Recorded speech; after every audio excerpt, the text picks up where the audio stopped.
nagaa rabbii isinirraa haa jiraatu. Hordoftoota koo akkam nagaa jirtu? Har'a immoo akkamittiin teelegiraamii namaa hack gochuu dandeenya waan jedhan isinitti agarsiisaa waan ta'eef na wajjin turtii akka gootan isin gaafadha. Jalqaba irratti teelegiraamii namaa hack gochuudhaaf jalqaba teelegiraamii ittiin hack gootan irra galchu jechuudha. Teelegiraamii ittiin hack gootan irra yoo galtanii teelegiraamii ittiin hack gootan irra edda galtanii booda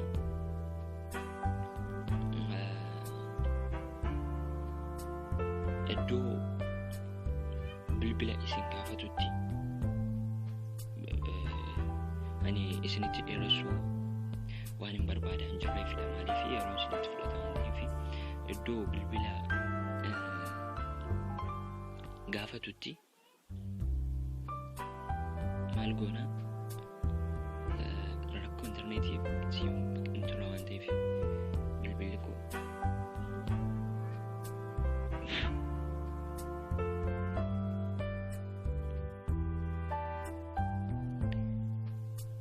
bakka lakkoofsa gaafatutti lakkoofsa galchitu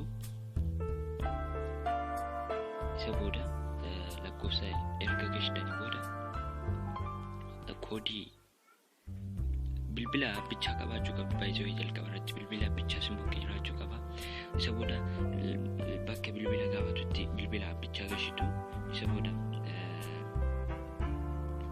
bilbilli sun bilbila abbichaa irratti koodiin wayii ni gala jechuudha. Koodicha ammoo miseejii abbichaa irraa argattu jechuudha. Miseejii abbichaa irraa galtanii argachuu dandeessu jechuudha. Miseejii irra dhuftanii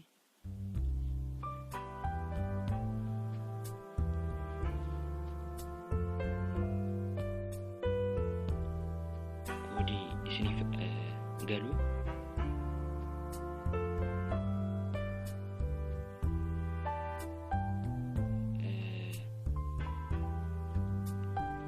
miseejii abbichaa irraa miseejii bilbila abbaa gochuu barbaadanii qabachuu qabdu isiniin jedheera sila jalqaba irratti.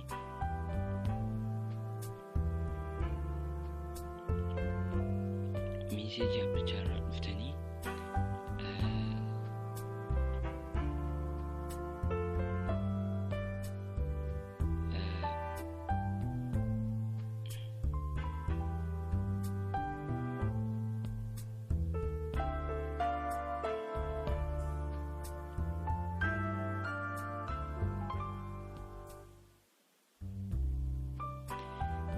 in ergina jechuudha. Garuu in ergu turanii ammaaf waan isinitti agarsiisaa jiruu fi dafee isiniif xumuru akka ta'utti koodii galuu fiddanii asirratti galchitu jechuudha. Bilbila keessan irratti jalqaba bilbila abbichaa irratti gala koodii galuu sana fiddanii bilbila keessan irratti galchitu jechuudha.